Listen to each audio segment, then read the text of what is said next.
Welcome to the LFG 1904 show. My name's Dustin. Welcome back, guys. Rafa, what's up? Whiskey Coco, a.k.a. Nicole. All right. Yeah. This is always fun. So we've had a few painters on here. We've had Rude Paint. Zach's a dear friend of ours. And then we've also had... Shayna guy. Thank you. Yeah. Okay. It's all right. Hey, that's cool. We're here for it. Yeah, we see all the fucking memes that are out there. It's pretty fucking brutal. But she was on the show too, so not to put you in that same category, of course.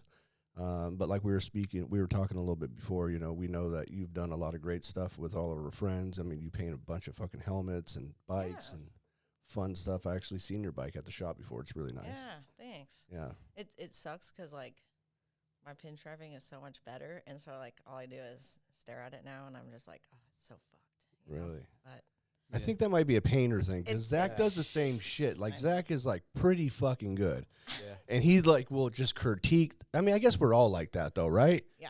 You know what I mean? If you're doing something and you're passionate about it, you're like, oh, for Wait, sure. we do it all the time with the design for a shirt. We're like, I don't know, it doesn't really look that good. And then those are the ones that like sell out too. Yeah. So it's like Yeah. whatever. Yeah. We're fucking a bunch of morons. So Dude, they see it. I will critique a project to, like, to the point in which, like, I have to, like, redo something because I was, like, way too. My mentor, Hot Dog Customs, he was like, I can't wait till the day you figure out what people will and won't notice, because that shit nobody's gonna see. Like, you have a trained eye now, like, you're the only one who's gonna see that. Like, maybe another painter, like, if they really take the time to look, Yeah. Yeah. But Do you get intimidated when, like, he's there, or like who did you look up to, like, when you were okay, first so coming I in? didn't like, this was like not like an intention. Like, the whole story on how I started painting was like it was like an accident, essentially. Really? Yeah. I was leaving I cut hair. I'm a barber. And I was leaving for like a interview for a new shop on like Wednesday. It was like lunchtime. Mm-hmm. And I'm pulling out of my neighborhood, and I lived off Vandergrift, which is like the main road to the gate to Pendleton. Mm-hmm. So it's a wide road. And then coming from my neighborhood, it's, like a 2-lane road. Vandergrift is like 3 lanes with a turn lane on one side, 2 lanes with a turn lane on the other side. So I'm pulling out on a green light and making a left turn, and it's an awkward left turn because you're coming from a 2-lane to this wide-ass road. And so you have to cut in real tight if a car's in the left turn lane to go into the other neighborhood across the street. Mm-hmm. You have to cut in real tight. So I'm, like, making my left turn, and you have to, like, keep looking ahead because those cars come in the opposite way. Like, there's no left turn signal this way because it's just neighborhood roads, and they come flying out to make the light. So I'm, like, watching to make sure no one's about to get me, and then look to finish my turn, and lady just... Oof. Got him. Dude, I seen the corner of her car move, Yeah. like, because I, like, looked down to finish the turn, or, like, looked to the left and down, and I saw her front bumper, like, close to my leg, and I just was like, fuck.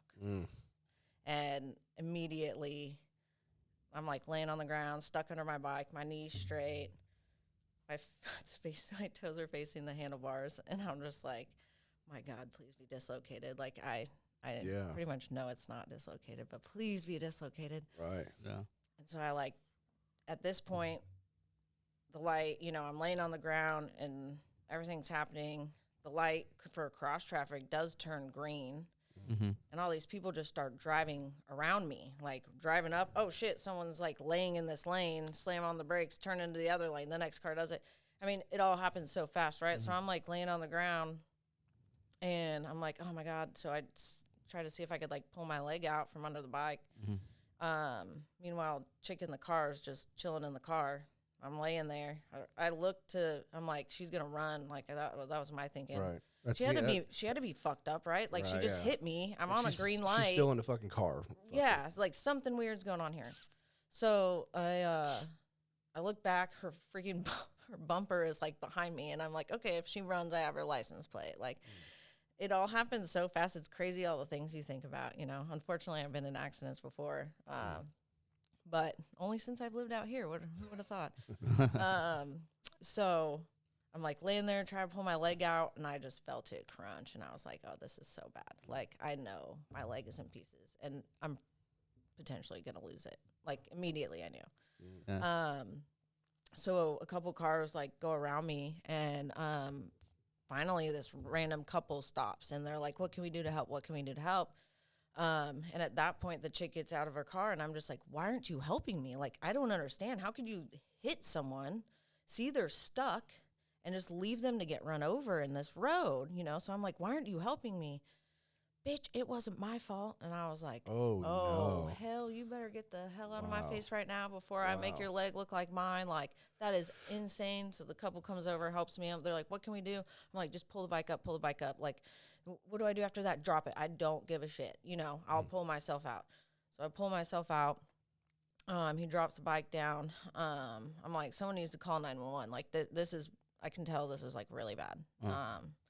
I've never ridden an ambulance in my life. I have avoided it at all costs. I have driven myself to the hospital. Like, the previous time I had been in a wreck, Right. 5 hours later after I asked if I could have a beer first, you know, because I was like, I hate the doctor.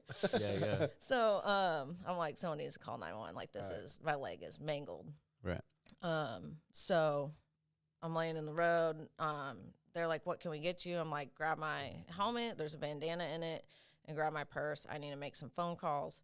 So I grabbed the bandana, and I, like, tried tying my leg off just in case. I couldn't tell what was going on. I was wearing, like, black pants. I just knew it was really bad. My friend had just left and gone the other way, different road out of the neighborhood, because he lived up in Marietta. And my dumb ass, I'm, like, really calm.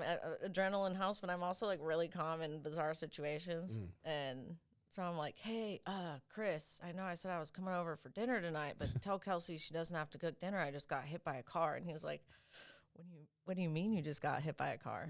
And I was like, dude, my leg is fucked up. Like, it's really, really bad. I just got hit by a car, but, like, I gotta go, but, like, I'm not coming over for dinner tonight. And he's like, what? Like, he's so confused, and I just, like, I gotta go, hang up. I called someone else. I can't even Poor remember guy. who it was. Meanwhile, she has a tourniquet all around her leg from fucking bleeding out. Yeah. Yeah, I'm not going to make dinner. Yeah. Hey, Kels. Yeah, Hey, it's all good. Hey. it's all good. But Nicole's you know over what? there I'll probably dying. catch up with you next week. Oh, I don't know. this- Maybe we'll find out. I don't know. You're going to understand why the story gets so much better. I called someone else. I can't even remember. I think I texted my mom. I can't remember. They had lived here at the time. And so the guy's like, oh, we need to drag you out of the road because all these cars. And I'm like, shit, okay. He's like, I'm going to undo the tourniquet and tie your leg to the other leg so we can drag you out of the road. And I'm like, okay. So he takes my, like, leg and, like, flips it on my other leg, and it starts dragging me out the road. And then the ambulance shows up. And I'm like, nope, we're done. Like, it was so bad. I was like, you guys, I can't even believe, like, I'm not crying right now, to be honest with you. The pain was pretty gnarly. Yeah. So the ambulance gets there, and they cut my pants, and I'm, like, wearing my Espinosa cut. I'm like, don't you dare cut this. This is, like, the most expensive piece of clothing I own. I can take it off on my own, you know? Yeah. They're like, well, we're cutting your shoes and your pants. I'm like, that's fine. So they cut my pants, and they just, like, take my shoe off. They just immediately throw a splint, like a blow-up splint, whatever, around it. Didn't even really look at it. The cops show up. I have, at the time, stickers on my bike that they're definitely going to be prejudiced about, you know? Sure. So the cops show up. The paramedics are working on me. The cop shows up and, like, he's like, where's your ID? And I'm like, in my wallet. Well, I'm, like, going to grab my wallet, and the paramedic's like, hey, man, you don't need to be talking to her. He grabs the wallet out of my hand to, like, grab my ID. So then the paramedics chewing out the cop. They're like, go to the hospital. She needs to go to the hospital, like, whatever. Meanwhile, the paramedics are like, how fast were you going? And I'm like, what does it matter? They're like, well, we need to take you in a helicopter if you were going over 15 miles an hour. And I was like, well, I'm not paying for a helicopter. I don't know. Like, no. Yeah. Like, it's bad, but it's not that bad. I know I can take an ambulance. So I was like, then I was going 15. Whatever. Like, I'm not leaving in a helicopter right now. So they load me in the ambulance, and they're like, do you want some ketamine? And I'm like, no.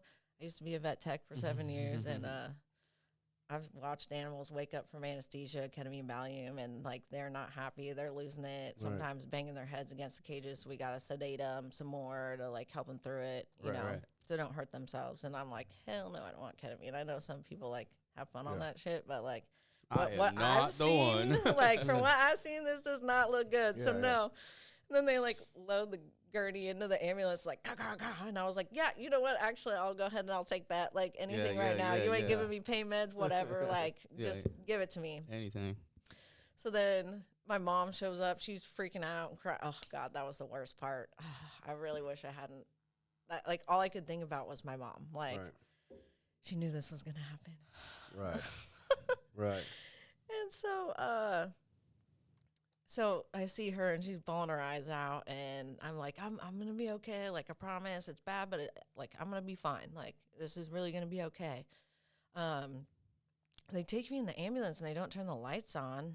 I don't know. I guess all of a sudden it wasn't such a big emergency. Right. It was weird. They went from like, we're taking you in a helicopter. And I'm like, I'm fine in an ambulance, but like I know my leg is bad. To like, oh, we're gonna cruise with the lights off and we're taking you to Die City, which is Tri-City. Mm-hmm. So if you ever want to die under medical care, just go there. Die City. That's good. They cut her out, the leg off. Almost. So I'm in the ambulance and they come to like a stoplight while hitting a pothole, you know, because it's Oceanside on North River Road, and that road is perfect. Best road to ride on. Oh yeah. So it like come to a stop and I feel my leg like crunch on itself. And then blood start coming down my leg. And so I turn to the paramedic. I'm like, hey, man, like, my leg is bleeding. And he was like, no, it's not. And I'm like, yeah, it's, like, definitely bleeding. It just crunched. Like, it's bleeding. I know what blood feels like, you know? And he's like, no, we already checked you. I'm like, no, you didn't check me. You just cut my pants and threw a splint on. Like, I'm conscious. I'm aware.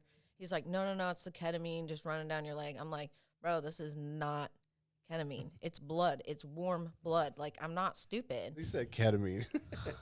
Dude. What a moron. Yeah. It's the Perkies, girl. Yeah. You're all right. You're all right. You're just rolling. You're just high. You're high. You're just high. You don't know what's going on. It's a little more. No, they didn't give me more. They should have. Yeah. Shit, why they gave me no payment? Just rubbing your hair. Shh, you're okay. Yeah.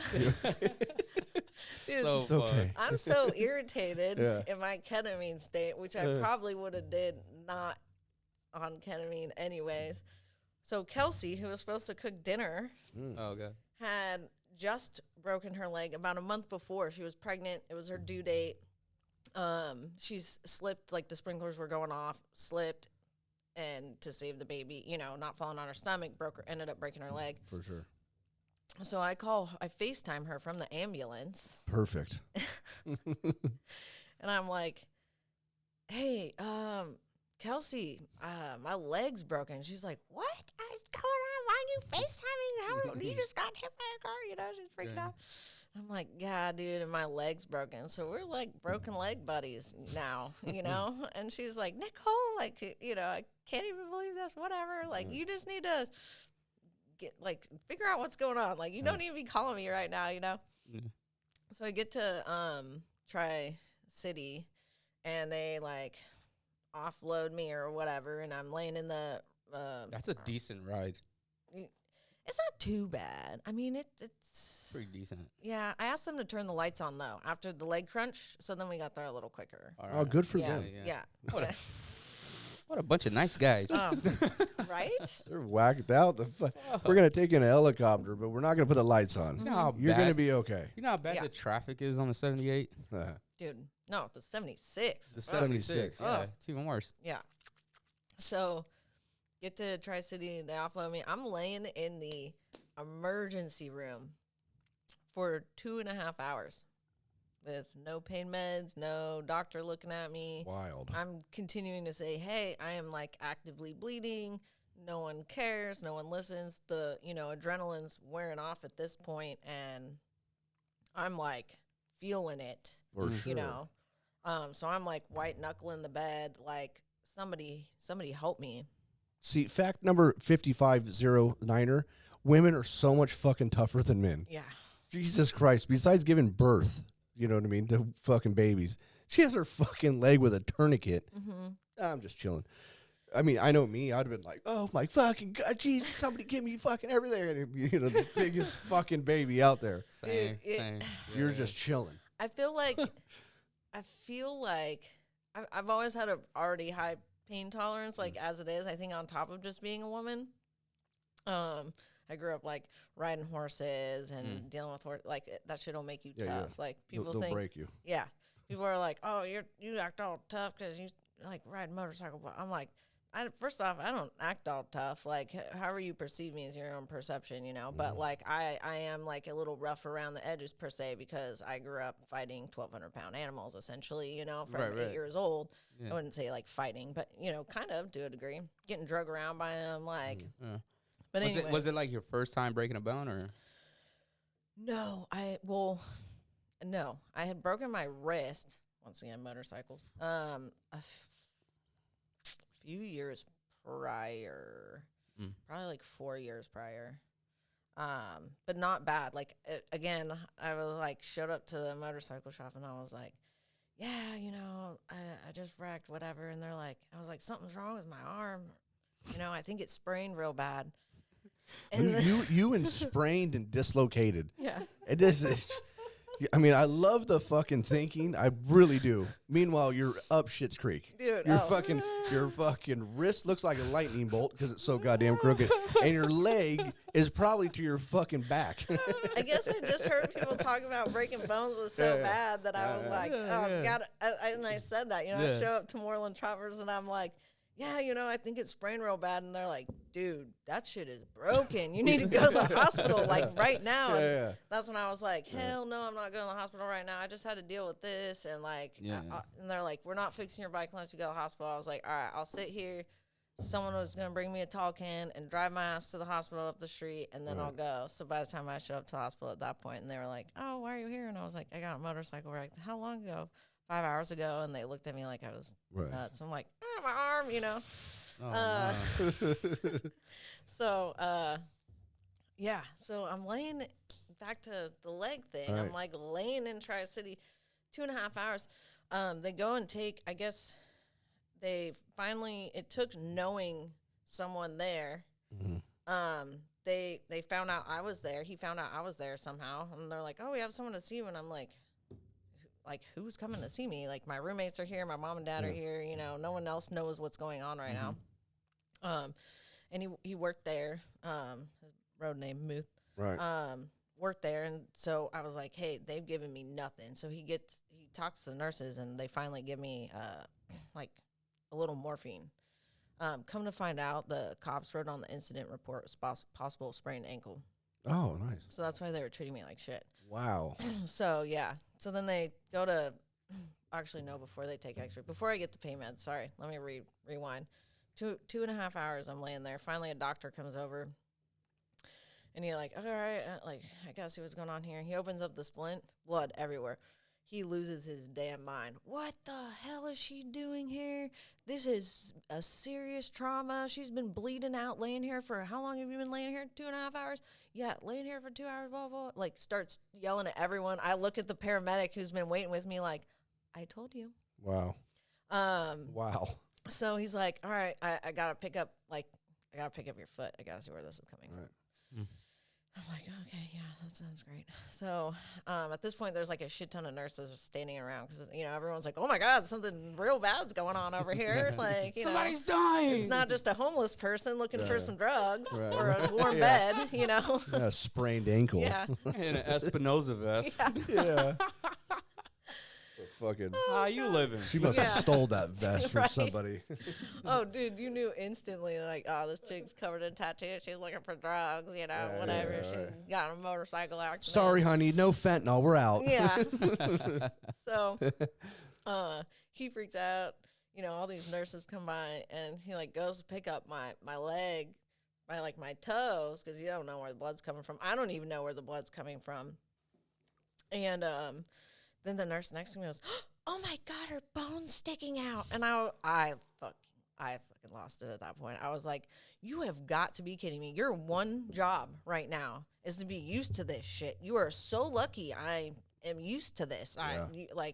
For real. I have seen the goriest of gore situations. Like I lost it on her. I'm like, you need to have bedside manner. Like, this is insane. I've been laying here for 2.5 hours, and you think you have the right to freak out over my bone coming out of my leg? Like, It's my fucking yeah, leg. Bro, that's brutal. like, Pull it together, puta. Let's Dude. go.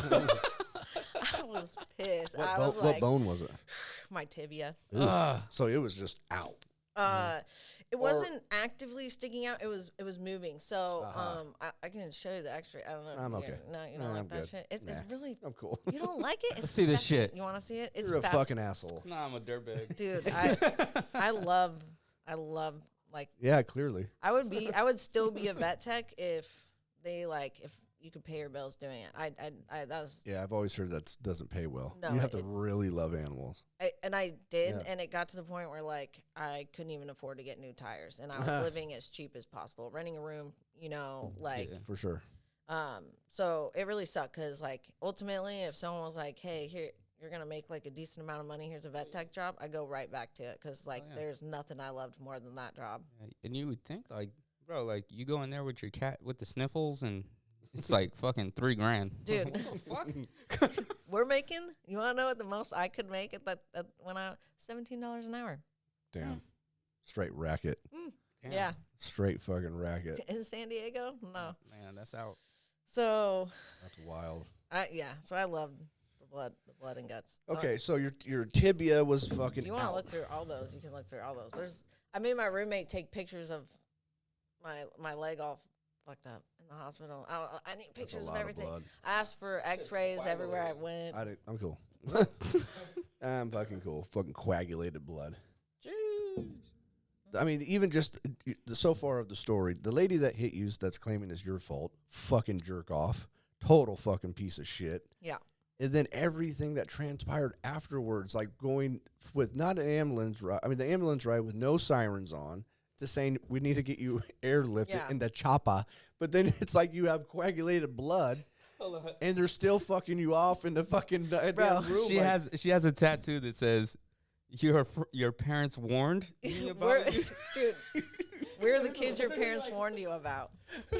So the bone came right through. Right through it. The tattoo I had done a month before that says we're the kids your parents warned you about. Wow. That fucking says so much. So then, That says so much, dude. It's just you like, can't see it, but oh. so then my roommate at the time had done this one, Born to Raise Hell. So I have one of my surgery scars through there. I have this Harley tattoo that all my legs openings are there too. So all my scars align with like the most ironic tattoo. Like it was crazy. that was so funny. I read that and I was like, what is your parents The warned you irony. about? Oh no, Yeah. no. The fucking irony. It's like piercing straight to oofs.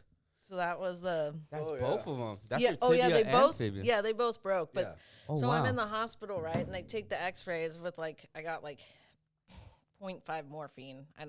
They still didn't know how bad it was, right? They knew it was compound, but I guess they still didn't care. Should That's have known. crazy. They're like flipping my Hey, leg can around. you put that back to your X-ray again? Yeah. I'm gonna do something different today. Dude, that I'm gonna thing- put this on the camera You're because gonna these look- guys need to see that shit is like blah blah. just Just your skin. That's Dude. so bad. So It's just like I don't know what's better than sorry. Oh my God! That's fucking broke, bro. Oh, it was like Yeah. I mean, like when they were flipping it around. I'm like not even joking. It's like it's like flipping. Like Yeah, it's like linguine. yeah. Oh yeah. See, but that just blows my mind. I really hope those paramedics are dead or fired or living in TJ in some suit. I mean, how could you not know? How could you think that that's a sprain too? What a nice guy. So I've learned. Now I'm one- pissed. Fuck them. I've learned one real good lesson from this. When I showed up there and they're asking me what my pain is, I'm thinking like logically, and I'm like, yes, I could tolerate more pain for sure before I die, or like before I pass out. No. So I'm telling them my pain's like a 7, which is in all reality not accurate. I should have said a 10. So part of it, I Should will have said say, a goddamn 26. My shit's a 29 right now. My shit just like linguine. I'll tell you what, like, as excited as I am to have kids in the future, I'm so terrified of that pain that I'm, like, comparing everything to that, right? Like, I just, like, see, you know, so I'm like, oh, like, this can't be as bad as that, right? So, yeah my mistake. Forever on out, like, my pain's an 8 or more, you know? Yeah. In that case, I definitely should have said, like, a 30. Yeah. So, yeah, so then, like, eventually the story goes on. I don't want to, like, have to drag you through the whole thing. I'll sum it up real quick. But, like, essentially, so that whole thing happens, and the surgeon comes in, and he's like, hey, so, like, 8 p.m., right? I got hit at noon. He's like, hey, so you're probably going to lose your leg. So when they took the x-rays, I was like, hey, you know, is it, like, really bad? And he was like, I can't diagnose it. I'm like, I'm not asking you to diagnose it. It's really bad. And he was like, I can't say it. I was like, all right, let me ask you, is it more or less than 3 breaks? And he goes, eh. And I was like, okay, so it's more. So then at this point, I'm like, all right, my leg's probably getting lopped off here. Like, I could feel it was bad, but, like, you also don't know if, like, you're being dramatic. Right. So the doctor comes in, the surgeon, at 8 p.m., and he's like, okay, you know, you're probably going to lose your leg, but there's nothing we can do about it. Your swelling has gotten too bad, and your pain is out of control because, you know, I didn't get pain meds for so long with how serious it was. Once you've, like, let the pain go so far that it takes days to be able to get it to come back. So he's like, what we're going to do is I got to go in and, like, scrape some of your bone out because it potentially touched the asphalt, which could lead to compartment syndrome. So I'm like, okay. And then he's like, we're going to put a fixator on it. I'm like, one of those cage things? And he's like, yeah. And I'm like, that's literally, like, been, like, a huge fear of mine. Like, as a kid, you see someone with that shit and you're like, please God, let me never have that. Like, you know, there's just the pins going right through your skin and you're like, how do you live like that? You're about to find out. Yeah. So take me in for surgery, put the fixator on, scrape some bone out. I lay in the hospital for, like, 5 days, I think. So incompetence gets even better from here. I mean, that's like the peak of it, but, like, it's not a surprise at this point. So definitely not a surprise. After, like, 5 days, they finally got my pain somewhat managed, and they're like, okay, you know, he's asking me what orthopedic trauma specialist do you want to go to? And I'm like, dude, you're the doctor. Like, I have no idea how to gauge this, but he kept referring to Dr. Kent. So I was like, all right, I'm just going to go with this guy. Like, you've referred to him a few times. Like, I've got nothing to base anything off of. I'm not about to get on my phone right now and try and research this. Like, you know, so they sent me home for a night. Mind you, like, we're in a house, there's 4 adults. We have my big dog. We have another big dog. And they're like, okay, we're going to teach you how to use crutches. And I'm like, okay, which, you know, doesn't seem like a big deal. But when you have, like, a cage around your leg and you're, like, super messed up, it's, like, a lot harder than you think. So I'm like, hey, I don't really feel comfortable, like, wearing or using crutches in the house we have 2 dogs, you know, and the wheelchair isn't going to fit in through the door and stuff, like, through the hallway into my room. So can I get, like, a walker? And they're like, oh, yeah, we'll send you one tonight. So my parents had gone and, like, set up my room better so I could, like, do stuff and, like, have everything in reach because I can't get up, you know. So I get home, pass out. Mind you, I hadn't gotten out of the hospital bed the entire time I was at Tri-City because they had a catheter in me. So, like, I had not gotten up for days. So I get to the house, pass out. It's like 3 o'clock in the morning. I'm like, holy shit, I have to pee. And I'm like, there's no walker here. Okay, well, I guess I have to crutch it. So then I'm, like, trying to crutch it with this cage around my leg into the bathroom. And I'm, like, looking at the rug on the bathroom floor, and I'm like, this is a bad idea, but, like, what am I going to do? I just need to try. And so I tried, like, wedging the crutch between, like, the cabinet and the floor, and somehow still the rug slipped, and I fell on my fixator, and my broken leg, and I guess screamed real loud. My roommate heard me and came out, and he like picks me up, helps me pee. You know, you're just like so. You have like no pride at this point. You know, you're just kind of like, he's cool, dude. He's cool. He's an angel. Honestly, it's like all of my roommates, angels. They deserve an award. So that happened. So then I'm like crying because I felt the bone try and come out again, and there was like an obvious point in which it tried to come out, and I'm like crying, and I'm like, now my leg's definitely. I wasn't even crying, but I was like freaking out, you know, like whining about it. I'm like, now my leg's definitely gonna have to get cut off. Like, you know, I definitely messed it up worse now, and now I feel like it's my fault that my leg's gonna get cut off because even though I asked them for a walker, anyways. So I go to the specialist like 5 a.m, and they're like, oh, okay, you know, come back for surgery tomorrow. I'm like, can you save my leg? He's like, I don't know until we get in there. So we come back at 5 a.m. Guess what? Insurance hasn't approved it yet. So we wait around. Finally, insurance approves it.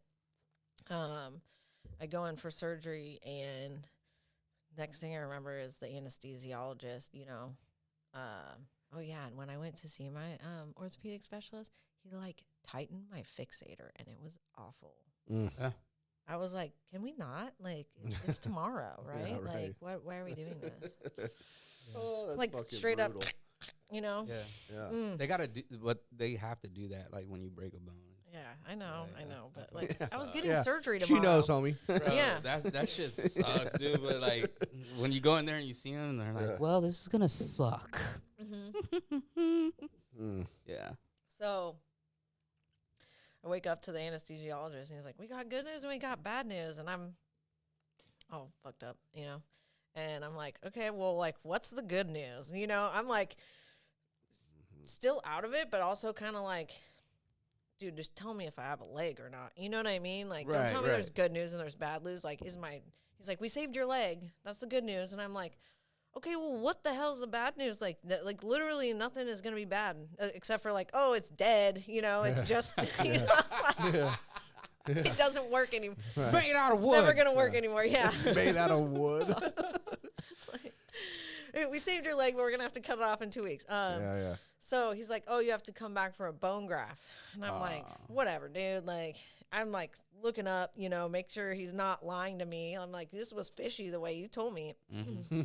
So I'm like, okay, yeah, it's still there. Right. So then I ended up, there was a little neglect at the hospital there because the nurse was on her proper floor. That was like the most pain I had actually felt. The entire experience was that night after they I got a rod, 8 screws. They scraped the bone out, put literally like a sliver. I'll show you. A sliver of bone saved my leg because they have to keep blood flow in the bone For sure. Yeah. down to the foot. So it was super gnarly. So after that, so that's like the rod. That tiny little white sliver of bone is what saved my leg. Wow. They were able to salvage that and like keep blood flow. So That is amazing. later on that night was like by far the worst pain I'd ever felt. I thought my leg was exploding, like, because they had warned me about compartment syndrome. Like, oh, well, you know, we saved your leg, but you could still lose it because, like, Shit could get infected. Internal bleeding, a whole bunch of shit. yeah. So that was the worst pain. So then I'm in the hospital again, or not again. I'm still in the hospital, right? And the lady comes in, like, I think it was like the next day or 2 days later. It's all pretty foggy. She's like, oh, we got to get you up to pee. And I'm like, I like, something's wrong. I can't get up to pee right now. Like, something's really wrong. Mm-hmm. I was like, no, let's get up. And I'm like, no, I can't. Like, I cannot get up. She's like, do you want me to come back in 2 hours? And I was like, yeah, I swear. I've blinked, and she was back there. And I'm like, dude, you gave me 2 hours. Why are you back here? She's like, it's been 2 hours. And I was like, something is wrong with me. So she's like, we got to get you up. She's like, picks me. They put this belt thing on you, and they're basically carrying you with the walker to the bathroom and coming back. And I'm like, wait. And I'm like, I cannot catch my breath. I'm about to pass out. My head's like, I'm like, something's wrong. The other nurse comes running in. Nicole, are you lightheaded and dizzy? And I'm like looking at her like I can't even respond right now. And she's like, lay her down. So they laid me down, and she's like, you've lost a lot of blood. We need to give you a blood transfusion. And I'm like, I told them something was wrong, like, again. Why isn't nobody listening to me? Yeah, I'm like, something's like fucked up. really wrong here. Yeah. Like, telling this lady, like, something's not right. I'm dying. I think I told her, like, I'm dying. So they gave me like 2 bags of blood, and I also found out my mom had lied to me my whole life about my blood type. I thought I was O negative and I could save the world, and I'm A positive. I'm a basic blood person. Do you know how traumatic that Biggest was? resentment to your mom. Meanwhile, you fucking You mean to tell me I wasn't a superhero this whole time? Yes. yeah, really. The fuck? Yeah. Thanks a lot, Mom. Yeah. Dreams of being Wonder Woman shot the fuck out. Yeah. Bless your heart, Mom. I love you to death. Yeah. Thanks, But- Mom. Yes, I was really disappointed at that. I mean, That's I did. funny. I had a little That's resentment. I had to like That's Yeah, really yeah. funny. deal with that. you gotta Yeah. hold This that whole in. time, I'm like, don't worry. If we're lost on an island and someone's losing Yeah. blood, I can save them. And I Yeah. just found out that I could You're not just- do that You're just normal. unless they had You're A just, positive blood. you're just regular old Nicole. Yeah. yeah, just regular old whiskey. to be That's it. to be fair, I like had not previously donated blood due to the tattoo thing. Right. Oh, yeah. Had they dropped that, I totally would have. But now that I've had a blood transfusion, I don't know how that looks anyways. But I got basic blood anyways. It doesn't Yeah. matter. No one wants my blood. yeah. It's contaminated now. yeah, right. You do get weird dreams though. Has a whole Oh, bunch yeah, of when you parts get in the it. Transfusion? Yeah, that's just weird. Really? Mhm. That's wild. Is it because it's somebody's blood? You live in another life They now? they say that's like a theory. Perfect. I don't know, but I've had weirder dreams on doxycycline when I've gone overseas. So Right. there's that. Way weirder dreams. Yeah, you do. Like the malaria meds. Oh my god. Really? Nah, I never. I know about like the what is it called? The fucking the motion sickness meds, right? Is that what you're talking about? No, like No. malaria anti-malaria no, meds. like when you're on a boat and everything like that. Oh no, that's Dramamine. Oh my gosh, that I don't shit- need that. Yeah, that's just gnarly. I got an iron stomach with that. Yeah. Not I, said the cat. Yeah, yeah. Don't need that shit. Yeah, I ain't Motion weak. sickness. Yeah, fuck that, dude. Yeah, I'm not a pussy. Nah, it was bad. All right, so No. wait, the start of this conversation, was it, did you It was about how I started painting. yeah, I was sorry. about to say, is that where we went? And then Yes. we went, okay, So- fantastic. But this is one story that know. fucking is great. I know. And not to mention, too, everybody's seen the x-rays, but you have the fucking gnarliest scar. I mean, just looking at that, looking at the whole infrastructure of your fucking leg is fucking nuts. Yeah. Yeah. Oh, it's a salvage job for sure. I'm missing muscle. Like I can't. Salvage job. They said that. They're I mean, like, and this was ha- a hell of a salvage job. I'm But to like, have your leg still is pretty amazing. totally. You know. Because the entire time I was at Tri-City, my friend Heather, she had gotten hit by a lady high on heroin, and she lost her leg. And so I had been there through some of her recovery and her going through prosthetic fitments and all that stuff. And so the entire time I'm just thinking about all that, right? For sure. And like what I'm going to have to go to before I go see the specialist. You know, I had 5 days to lay in bed and think about how I'm going to not have a leg, you know, and Yeah. try and accept it. High on drugs, kind of not, though, Yeah. because the pain's so bad. You don't really get high, you know. You're in such a weird state. You're in the fog. Yeah. For sure. You know, and so yeah, I had 5 days to think about like just kind of like almost like you're having a flashback, all these memories of things. You're just like bam, bam, bam, bam, bam. Like this is what this is what I'm gonna have to do. You know, Right. and then I didn't. And you know, I will say I actually had a conversation with her about it. My crash bar was like. I had a crash bar, a loop crash bar. I will always ride with a crash bar from now on. Had I not had that crash bar, I for sure would Yeah. not have a leg. Yeah. That thing Toast. was folded up like a freaking omelet. Like it was insane. Right. Um, I mean, they're coming out with such great models too. Yeah. I mean, but I mean, if you don't ride with a crash bar, I mean, it's fucking nuts.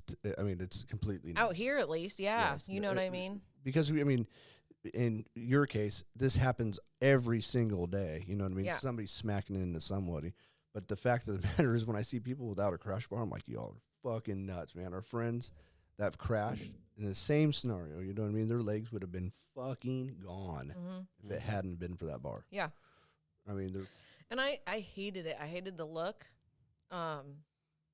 But I had being 5'4", so I got hit on a lowrider, no 3 lowrider. That was my bike. I had decked that thing out, fit perfect for me. I pretty much lived on that bike. That thing was my baby. But I had gotten hit on it before. Well, not like quite hit. Lady literally made an illegal left turn right in front of me, and luckily I was like, skirt. My buddy was next to me, so I wasn't diving into him. I couldn't dive into oncoming traffic, so I just skirt and still ended up hitting her. It was her fault because she like made an illegal left turn and stopped.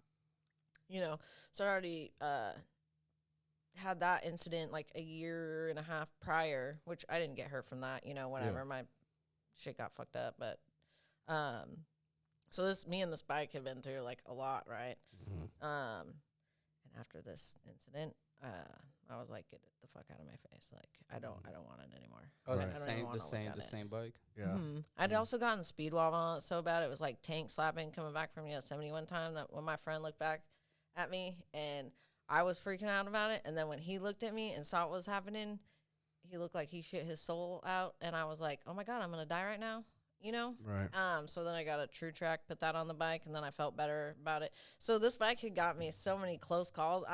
When this happened, I was like, Yeah. F this thing. Yeah, like, there's maybe some bad juju here. Huh? Right. yeah, I like don't, it. and I didn't ever believe in that stuff. But Yeah. after this, I was like, I don't even want to look at that bike again. And I did have that. I had traded my buddy, like emerald green DX tins. So I never believed in the green thing either. But I just like all the bad stuff happened when it was green. So Yeah. I got to get rid of my shit. I got to get rid of all those tins. that emerald green is so pretty though. Like it's really. Homie, yours is lime green, first of all. My shit's green. My shit gangrene. I really don't think it's the green thing though. I don't know what it was about that bike, but it's like It's so fucking expensive. I bought it, and since I've had it, I've had to do so much work to it. what was it? What is It's it? a Road Glide. Oh, Yeah, and it's like lime green. Oh no, my God. no, it's No one's hitting you on that thing. it's It's green. lime green. That shit's green. Yeah. I will say I did go with the yellow on the FXR because I was like, more than likely people are gonna see me Right. with the yellow bike Right. instead of a darker colored bike because I've always been into the darker color bikes, like everyone else. Yeah. And then I was like, I'm done getting hit by people. And every time it's been going slow, like cruising, you know, everyone has these gnarly things. Like that chick that pulled out in front of me, I was going down. I'd been hit. That was the second time I got hit on that road. Some a-hole T-boned me in a lifted black truck, me coming down the hill, and he ran a stop sign. I'm just Brutal. like, I am a shit magnet. And Brutal. people may not believe in, like, the shit magnet thing, but, like, you talk to some of my friends who have stuck with me, and they're like, You're a shit magnet. And I don't know. She's been in 2 accidents with me. Yeah. From and this people. is cars now. Yeah, all of the above. People T-boning me, hitting. I mean, it's Yo. insane, Hey, Josh, before she leaves today, let's get the sage going in the room and dude. In like lifted trucks too. Like that's what I'm saying. It's Damn. like it's not just like the bike thing, right? Everyone's like, oh, you should learn how to ride, and I'm like, pretty sure you can't like avoid getting T-boned by someone running a red light. right. Yeah. Nor can you prevent someone from pulling out like 5 feet in front of you, making a left turn. You know, it's sure. unavoidable. Right. But even in the truck, it was like, I'm a big black lifted, like there's, so that one when I got T-boned, the cop's like, why didn't he see you? And I'm like, why are you asking me? I'm like coming downhill Yeah. in a lifted, LED lighted black truck. Like you could see me above every other car on this road right now. Right. That's a very good question. You know, I'd like to know myself. Damn, But- that's crazy. Yeah, so so I got rid of the lowrider, and then while my leg was still broken, I'd always wanted an FXR. I just had never had the finances to. I still don't. Right. Anyone out there looking for an FXR, you do need a decent sized pocketbook. Yeah. They need a lot of love. Yeah, you gotta have a lot of patience. I mean, like I've made a few friends over the last 2 years or so, and they're like, "Do you still ride?" And I'm like, "Yeah." She's man like a just shop. needs a little love. He's Right, just, right. you know. Yeah. Oh, well, I replaced 90% of the things, but then that, like, other 1% of the 5 or 10% left, like, yeah, that thing, it took a shit now. Right. So. Oh, Right. So I got it, and it was, like, terrible color blue. And the paint job, like, was awful. It had, like, runs. It was just awful.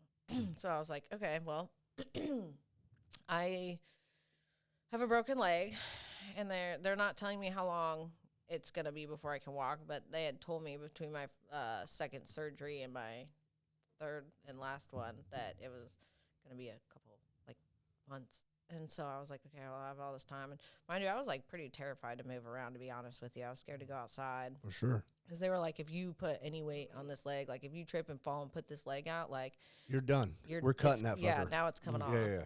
So I had this long waiting period where they had to let that bone cement sit for like 2 months or whatever, and then they could do the bone graft. So I had this really awkward period of time where, like, wow.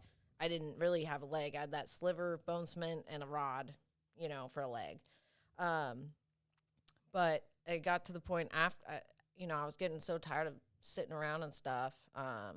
After my third surgery, I think like a month after my third surgery, I was finally like, okay, I'm going to start doing stuff. Like, so I had a buddy, and I asked him, I'm like, hey, who's some local painters around here?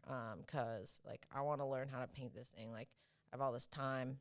I wasn't planning on like painting the bike, but like, at least I could sit in a chair and learn or watch or whatever, ask questions. So he gave me this guy's info.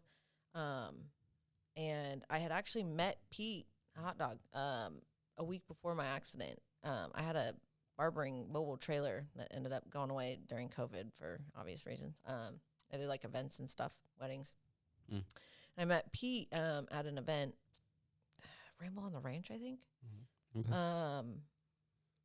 Or Bell Ranch or whatever that thing is.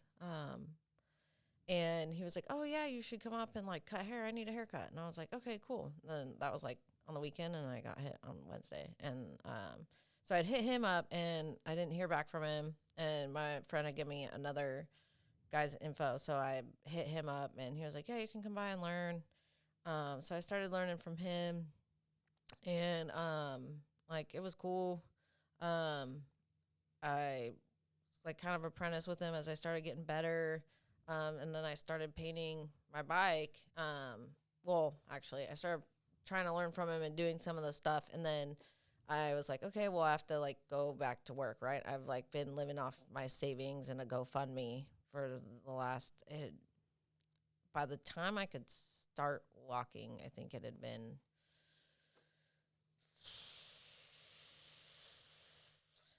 When did this happen?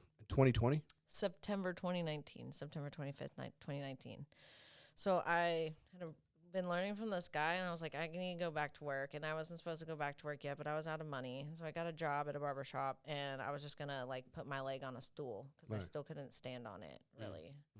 I still couldn't start walking yet. It was a long time. I think it was like 6 months that I could start putting pressure on my leg. Wow. So I start the job, and a couple weeks, it was like a week or two into it, the whole world shut down for COVID. And I was like, well, I have no money, nothing. I got nothing. My roommates were super rad and took care of me that month and didn't charge me rent. Like, bless their heart, after everything else they'd already done. But ended up having to go to the lawyers and ask if I could have a loan until I could get paid out. Oh, it turned out, too, when with the accident, when I got lawyers, which my friend Kelsey, who was supposed to cook dinner, actually worked for a personal injury attorney. Right, Kind of perfect. all worked out, right? Yeah. The lawyers called me, and they were like, we got the check. And I was like, oh, okay. I didn't really, like, know how this worked, right? He was like, yeah, it normally, like, takes a lot longer. Because they told me, like, it's going to take a while. Like, we have to argue basically with her insurance and your insurance and get this figured out. And it was like 2 weeks in, and they were like, we got the check. And I was like, oh, well, like, that was fast. And he was like, yeah, they I don't know what she said to her own insurance, but like, they already had the check written when we approached them about it. Like, the whole check. We didn't even have to argue with them. So whatever she said incriminated the shit out of herself. Like, you know. Yeah. I assumed she was. I was hoping that you were going to say, I sued the hospital, I sued the fucking ambulance. I sued every motherfucker. I should have. Yeah, you should have. In The reality. anesthesiologist. Yeah. Everybody. In reality, I should have definitely. I'm from Tennessee. We don't sue. But like, in all reality, I should have probably Tri-City or the fire department or whatever. Yeah, somebody. But when you're like in that state, you're just like, all I wanted to do was like, because I could have took her down too, and I was like, I'm not trying to ruin anyone else's life right now. Like, I don't even know if my life is ruined, like, at this point, and I just need to like get it. If anyone who knows me, like, I don't sit still good. Yeah. Like, I gotta be doing something. Like, I like to work, you know. I don't like working 9 to 5. Like, I don't like being told what to do work, but like, I will bust my ass from sundown up to sundown. You know, I like working. Like, I will keep myself busy one way or another. I will make stuff to do, you know. I'll dig a hole in the wall and fill it. No. But, you know, so it was actually a really, really good experience sitting around for 6 months. I think I dealt with a lot of shit that Probably taught you some patience. Yeah. I got closer to God for sure. I dealt with a lot of stuff that I think I didn't used to. My mom was really scared because, like, I hated being alone. I have a really weird, kind of messed up past with, like, people dying and stuff. So it's, like, really hard for me to, like, I have a lot of stuff I hadn't dealt with. I'd been in and out of counseling and stuff like that. It helped, but it's like, it's so heavy that it like takes a long time. Yeah. When you have trauma like that, it takes, I mean, even if you're just going to counseling, I mean, what I found being in recovery and seeing stories like that all the time, people just assume, like, especially when you just get sober and clean, you're like, oh, well, you're cured. There's so much internal shit that you get more fucked up. You really do. I mean, honestly, 8 years clean, like, there's still... I'm married to one of y'all. there's stuff that still comes up now. Yeah. You know what I mean? I mean, you just, you work on yourself so you get some tools to where you can, like, kind of fight those off. But the demons are always there. Oh, yeah. Always. My counselor said it's like an onion. Right. There's always another layer. Peel back the onion. Yep. So I will say, like, I know we got sidetracked. I'm ADD, if That's you all haven't right. noticed. Like, We're good. Talking about this has been a great show. Yeah, it's pretty good. Yeah, we're good. I mean, I can already tell. I'm like, yeah, we're gonna need her back on. That's good for sure. You don't want to hear all my sad stories, I promise. No, yeah, I will say to like anyone, shout out to anyone like going through a recovery process right now. I know a lot of people get addicted to pain pills and stuff. Yeah. That was something I didn't really deal with. I'm also ADD, so like pain pills make me hyper and super creative, and so like I couldn't sleep, so I was like really tired, even though I had all the time in the world. I couldn't sleep. Right? How crazy. Right. But I would say that, I mean, you really have to be in a mentality about that too. Like when this whole thing started, I was like, all right, you know, they didn't tell me it was going to be 6 months that I couldn't do anything. They don't want you to know, because they know you're going to go into depression and then you're going to like lose your shit, right? So, you know, just kind of trying to take it like day by day, and like, all right, this time can be in vain. Like my life is wrecked right now. Now, this can be in vain, or I can make something of this, you know? Like, ultimately, I have a lot of time. I can read and get educated. I can build my relationship with God. I can learn a new skill or do the best I can at it. I can, you know, whatever. Like, there are options when you can't move. Right. And I think if you don't go into it with that mentality, you're going to have problems. You know, because I had that mentality of like, okay, I have shit to do today. Whether I'm stuck sitting on my ass or not, like, I have shit to do today. Right. You know, oh, not to mention my pill schedule. You know, I gotta fit it around my pill schedule, right? Right. But yeah, like that. I always had something to do. You have to do that. You know, the first time I cried during that whole incident was actually I like didn't shed a tear through that whole thing until I got home. My friend Maddie came over and I hadn't bathed in 2 weeks. Right? They don't bathe you. They give you No. these nasty smelling wipes, and they're like, "Have someone Yeah. wipe you down." Yeah. You're like, "Oh, that's nice." Um, so An she came- awful sponge. Oh my bath. dude, Yeah. the smell of those wipes, I know. Just the hospital in general, like.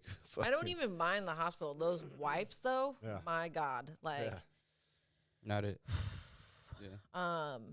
So the first time I cried during that whole thing, I was sitting on the couch with her. I was like, all right, you know, let's try and bathe. And my roommates had a walk-in shower, so they put the lawn chair in there, my legs in a trash bag, and she helps me in there, sits me down, and like, you know, I had to like keep it super elevated because the circulation was so bad. Like it would turn purple literally in 2 seconds. Like the second it went below like my hip, it was purple. So she helped me, and like you're in a chair, right? So you're like, okay, I'm trying to like bathe in a chair. So she helped me. Went and sat back down on the couch, and I was like, fuck, I have to pee. And I was like so winded and exhausted I could have like just fallen asleep there for the rest of the night or day. I had got up and used the walker, and I went pee, and I sat back down, and I just bawled my eyes out because I was so weak. I was so I was winded from using the restroom. Like, Right. Yeah. I've always been, like I said, I grew up, you know, taking care of horses since I was like 8 years old. I've always been fairly strong individual and very determined individual, and it felt like Complete powerlessness. yeah, well, you're just so you know, I guess I was like, oh my God, I have to come back from this. I have nothing. I have no muscle. I have no energy. I have to build all this up. Like I can't, you know, my arms fucking shaking from using the walker. Like I am, your muscle deteriorates so freaking fast. It's crazy. Now, that's what scared me, and everyone said that, but the reality of it is like, you know, within 2 or 3 weeks, I was like, okay, you know, now this leg wasn't, you know, my leg was one size all the way up and down, swelling down below and, you know, atrophy from up here. But like, you're so weak, like right out of the hospital, having just laid there for so long, like you have nothing, you know? Right. But it does, I don't even know that it's like that it deteriorated that fast as much as it like just wasn't used. So it was like all soft, you know, but it felt like, oh my God, I have like no muscle. I can't do anything. I can't even go to the bathroom without help. Like that's not cool, you know? Right. Yeah. And it scared me. But yeah, that was the first time I cried for that. Yeah, well, your Yeah. body's it sounds like your body's just shutting down too, you know? Yeah, I mean, being I lost tired, blood being and in all that pain, shit and all the too. things that you went through. I mean, I mean, crying at times, you know, or at least it releases so much. yeah, You know, I mean, it's fucking a healthy thing. I know. I'm still learning that one. Yeah, which I mean, I was really hard headed as fuck. I had a lot of trauma growing up too, and I was beat down so much to where it was like, we don't cry. You know what I mean? And it took a lot of years of me working on myself in recovery to get where I'm at now. I mean, Yeah. now I'm a fucking mess. So there's that. But I mean, it feels good to see something that's emotional or like something I can connect with, or Yeah. whatever the case may be. I mean, it's gotten to the point now, I'm going to wrap myself out, but my mother-in-law was crying over something. I can't even remember what it was, but I was like getting choked up to where I was like feeling that emotion too. So, I mean, it's hard. I mean, it's definitely been a long fucking road to get to that point. But it sounds like in your case, though, too, it's like your body was just shutting down. You were already going through so much trauma. For sure. And I think it was just the first time, like, you're just in survival mode, right? Yeah, and that was the 100%. first time it was like, oh, okay, you're home now, and good luck, Right. right? Like, good luck. Here's the new starting line. Yeah. And you're just like, whoa. Like, Damn, I don't even know how to take off. Right. Right. It's So you power- end up. it's So you end powerful. up. So you end up getting to the point to where you're at the barbershop, right? And then COVID happens. And then So I'm like learning from this dude. Dude, good job keeping on track, dude. The ADD, man, it's crazy. I don't even like the term ADD. I think we're just different-minded people. Yeah. I don't really believe in ADD. I just think we're like a lot of ADD people are autistic-minded, right? yeah. It's just a different kind of brain. You got to get back when Graph's here. You guys would just rattle off one of each other, won't they? Graph has severe. Yeah. Oh, dude, it's brutal. Yeah. So yeah, I'm learning from this dude. So then we decided to start painting my bike. He like helps me kind of like start stuff. I'm still like not able to really walk, you know. And then it comes to pinstriping, and at that point, Pete had hit me back up. He was like, "Hey, sorry, I was like out of town. Yeah, you can come up whenever you want to learn." So I was like, "Okay, well, I want you to do some pinstriping on my bike, on this bike we just painted. You know, it's my FXR." So I go up to Pete's, and he starts like, he pinstripes it so fast and so well. I'm just like, Yeah. You know? He's in Temecula. mm-hmm. Right. So I spent the day there, like watching him, learning him. So then I started kind of splitting my time between the two, and then working under the table at Norton's, and then like learning from Pete, and got a job at the barbershop again, and then had to like kind of figure out what to do from there. So I stopped working. Did at you already Norton's have a as much. relationship with him though? I mean, Pete? that seems pretty amazing to me for somebody that just wants to learn how to paint, and he goes, "Yeah, come into my shop." Dude, I mean, I don't know him personally, if that's what he does for everybody, but I mean, it seems like you guys have already built some sort of relationship. I don't know if he does it for everybody, but that man is a giving man. Right. Like I mean, it sounds like it. he wants to like invest in, you know, like he's invested a shit ton of me that he never had to. We didn't really have a relationship. You know, I had met him, like I said, like a couple days before my accident. I think probably a little bit of, I could be wrong. I don't want to put words in his mouth, but I would be, from my perspective, if someone was like, "Hey, I have a broken leg and I still want to kind of learn how to paint," you know, it might be like, it's hard to say no to that. Like, Yeah, for sure. she's making me feel bad. Like, Yeah. Without a doubt. how do I say no to this? Like, this girl ain't got nothing going for her right now. Yeah. No. Imagine. Nope. Sucks to suck. Yeah. Yeah. Yeah. So no, I mean, part of it was like he was doing Wiener Wednesdays every Wednesday then, so I'd come up and like I just kind of started staying later, and then, Right. you know, I ended up stopping working at Norton's. My stepbrother passed away, and it was really, really hard, and I couldn't really balance all the things, and I couldn't really handle like what was going on over there. So I just kind of like dropped off and started barbering again, and then just going to Pete's. And then that's when I was doing like skateboards and stuff. Pete, it was one of the first times I like hung out at Pete's. He was like, "Here's a board, do something with it." Oh my God, the pressure. I was like, Right. what? Like, I just gotta think of something on the spot and do it in front of you, and like, wait, what? Oh man, I was like freaking out. But I did it, and he was like, "Hell yeah, you know, whatever." And it was cool. It was really rad. I ended up making that skateboard for my nephew, my stepbrother's son, for his memorial. But that's crazy. Yeah. Yeah. That's pretty dope.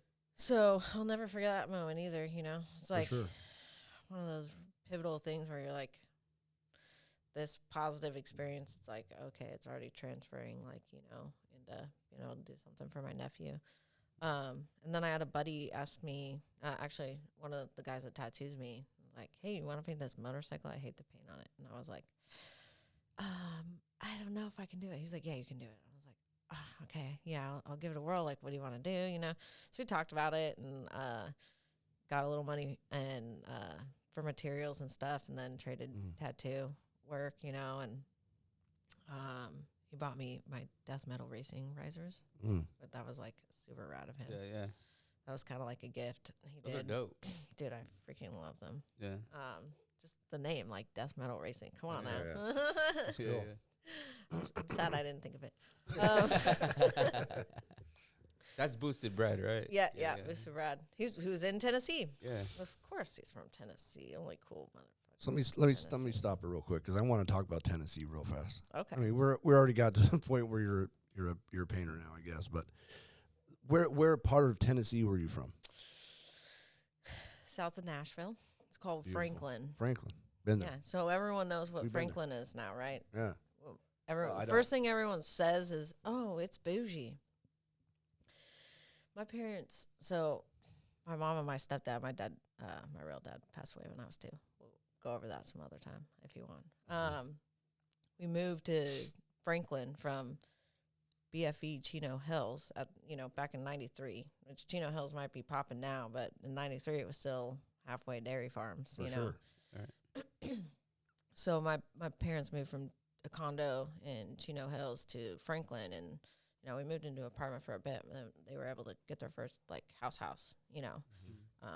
Franklin was not bougie when we lived there. Did it get a little bougie as we were growing up? Yeah, but Is that where the Airbnb was? No, we were in Nashville, but I think Franklin was like where we went to like a plantation. I think that was over in that area. So there was like really Hardin? beautiful properties. Yeah. Garden Plantation. Yeah, where Jefferson's buried. Okay. I think. I don't know.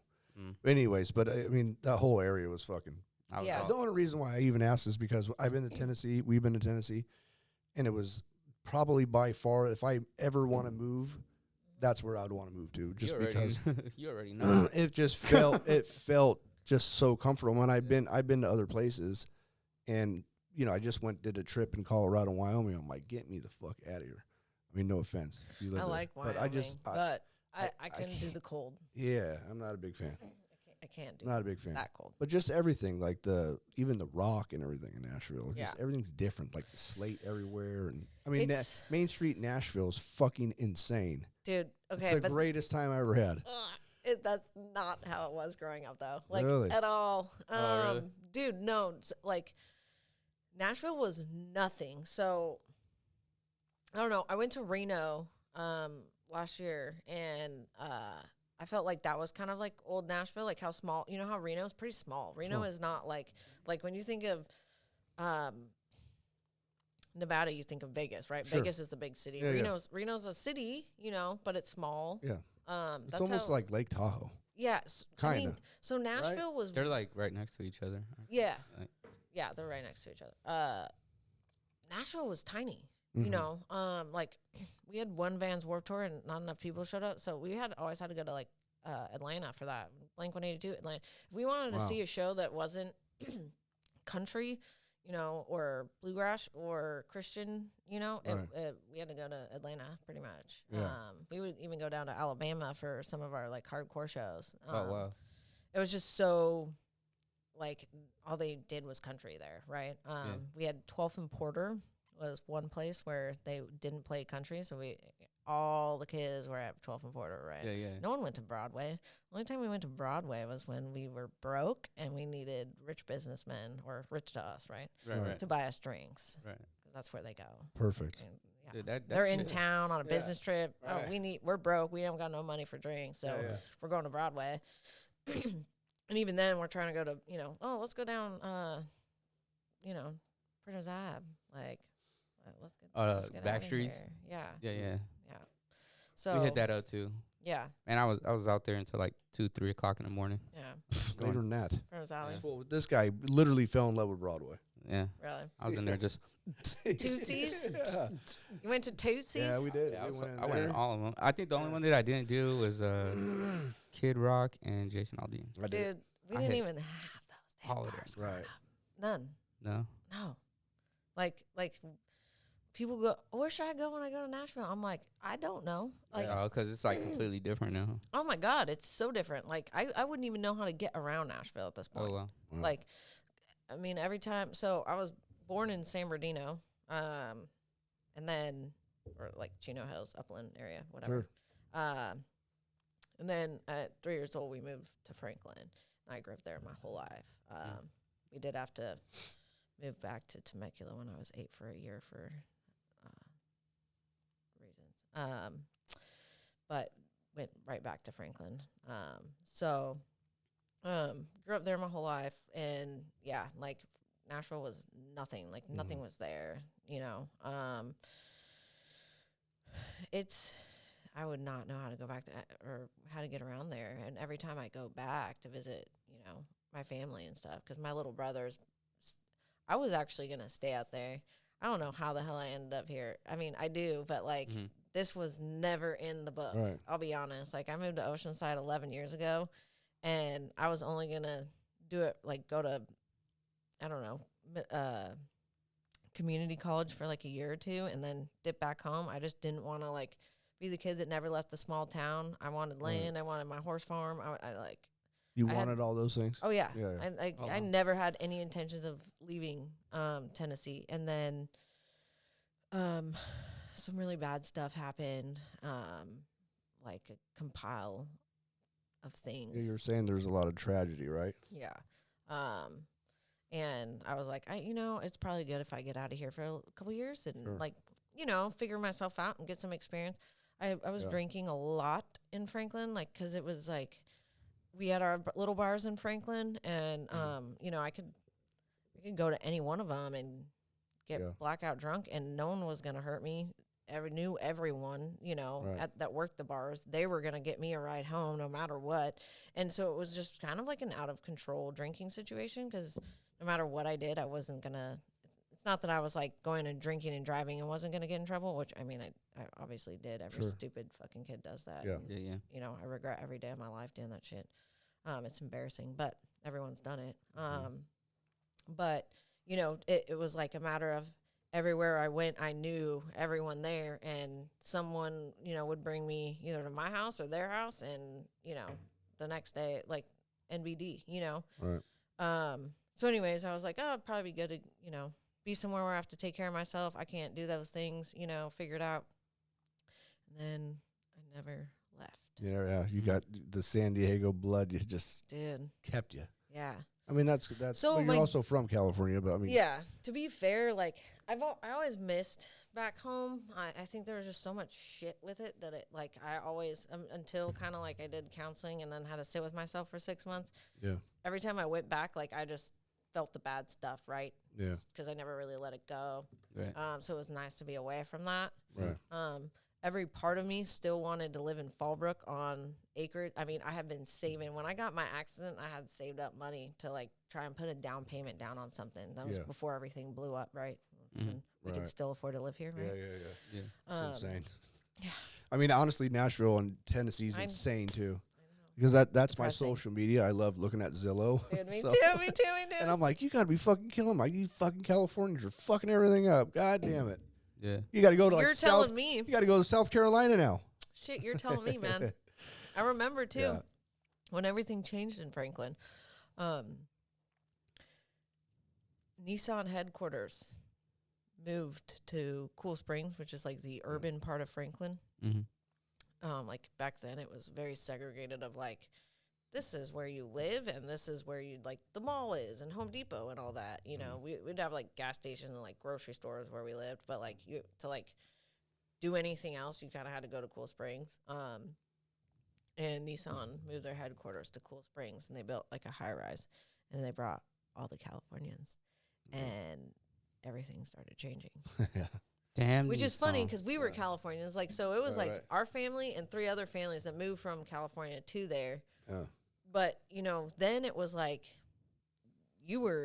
everyone knew. I mean, I think it was And then the Altimas came less around. than 30,000 people when we moved there. You know what I mean? Yeah. Wow. Like Damn. everyone knew you weren't from Yeah, there. yeah. You're like the original. Yeah. Damn originals there. Shit, dude. Yeah. Yeah. So it was, You have family that still lives there? oh yeah. My mom and dad are back there. My little brother's out there with his family. He's got 2 kids, wife. And then, I mean, I grew up going to church. We started a church out there. Things kind of fell apart with that, unfortunately, and it got weird. But regardless, like all those people I grew up with were more my family, I think, than Yeah. like not that I don't absolutely love my blood family, but Yeah, I was around them more, you know. for My sure. blood family, my cousins and stuff were all out here, and you know, so I grew up with like this group of people in church that I spent every holiday, weekend, whatever with. So they're still all out there. You know, my godmother and people I consider Every my sister's brother. Yeah. yeah, sounds like pretty much. So you had a pretty good upbringing, good family Oh, life yeah. and shit. Yeah. Yeah. Yeah, I mean that's really key to success. So I was thinking, I'm like, how did you get so artistic? Or have you always been that way? I mean, because to be a painter, I mean, I mean, I don't think anybody can wake up one day, even if you're determined, and be like, I'm gonna be a painter. Yeah. I think like to some degree you could be if you were doing very like standard stuff, right? You know, like I do know some people that I feel like aren't like super artistic, but they still do it, but they aren't necessarily doing like the custom stuff, right? Sure. So you got like painters in car, you know, you get a dent in your car, someone hits you, and they like a lot of those guys aren't necessarily artistic. They're good at what they do, but you know, it's a job. They're good at what they do, you know. Right. But it's not like so, and a lot of painters come from that world, For you sure. know, because they are artistic and they do want to do that, but not. I would say not everyone is, but yeah, I definitely have been artistic. I was so like my dad died when I was 2. He was actually shot by the San Bernardino Sheriff's Department on a 5150 call in our front yard. Wow. Yeah, so that kind of started the shit pile of things. Right. But otherwise, I had a really good upbringing. Well, that's pretty rough. Yeah. Fuck. Yeah. But since that happened, like my mom would even say, like as a kid, I was like very independent on my own, and I would just like I said, I'll always find something to do. Yeah. And I think like from that art came because it was like I was a kid, I would be up till like 3 a.m, you know, and drawing like, I don't know, 12, 11, whatever. I would be up till 3 a.m, drawing, painting, Sure. sewing. I mean, I've done it Just all. keeping your head busy. Yeah. But I'll be honest, there was another pivotal moment in my life where someone I would consider my brother, I'd grown up with since I was actually in the crib with when my dad was killed. We had all moved to Tennessee together. He passed away when we let him go on his 19th birthday out of a coma. But since he passed, I never wanted to look at art again. I stopped. Right. So I'd been doing it like all growing up. How long ago was that?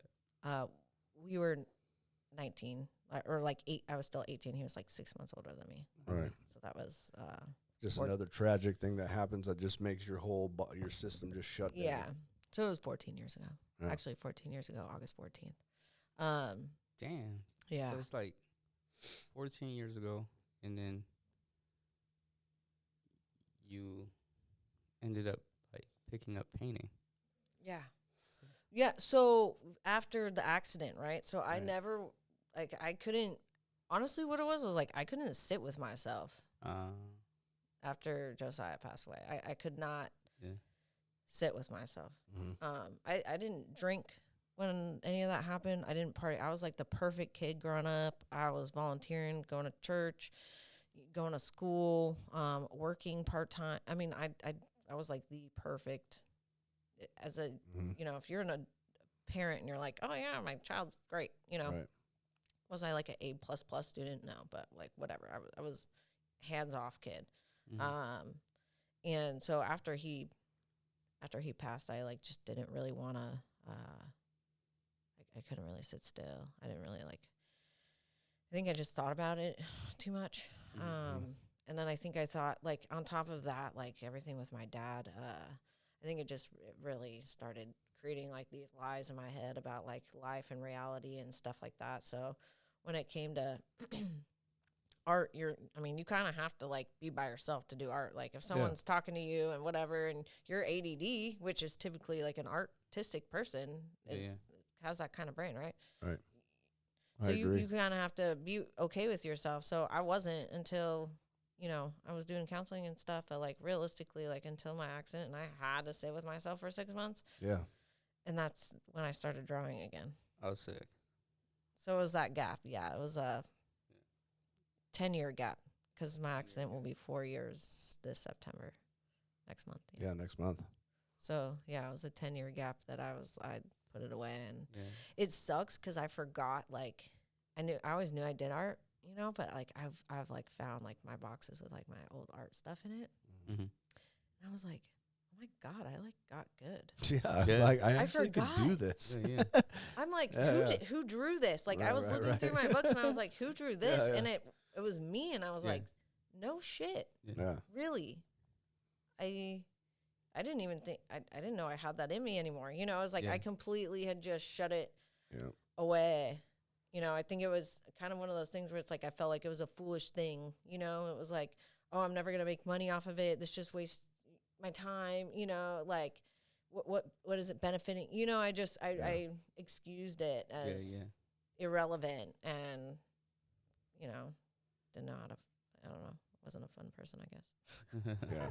And then, So it's like the pain stopped. You stopped doing everything because of the pain that you're in, and then the pain that you were in made you start painting again or getting creative Yeah. or I wanting to think- do something different. You know? Yeah. I think like after I'd just really dealt with a lot of that stuff, even with my brother passing away, you know, my stepbrother passing away, I think I just realized like, oh, this does have a place. Like this is actually helping me. You know, I think art helps me deal and heal and go through things. You know, I'm like it. Yeah. Whether I'm in a like dark place or a good place, yeah. like that kind of expresses it, right? And so instead of like brushing it off as a youngster and thinking like, oh, this is no place in my life, and like I'm not gonna make money off of it and whatever, and you know, you hear people like you can't make money off art growing up. I don't know if you heard that. I heard For that sure. a ton. You know, it was like you're wasting your time essentially. You know, I wouldn't say my parents said like I was ever wasting my time, but it was definitely like, you know. Do you want to have a backup plan? Yeah. yeah. You're not gonna like make money from art. You want to start getting that, barber buggy again? Yeah.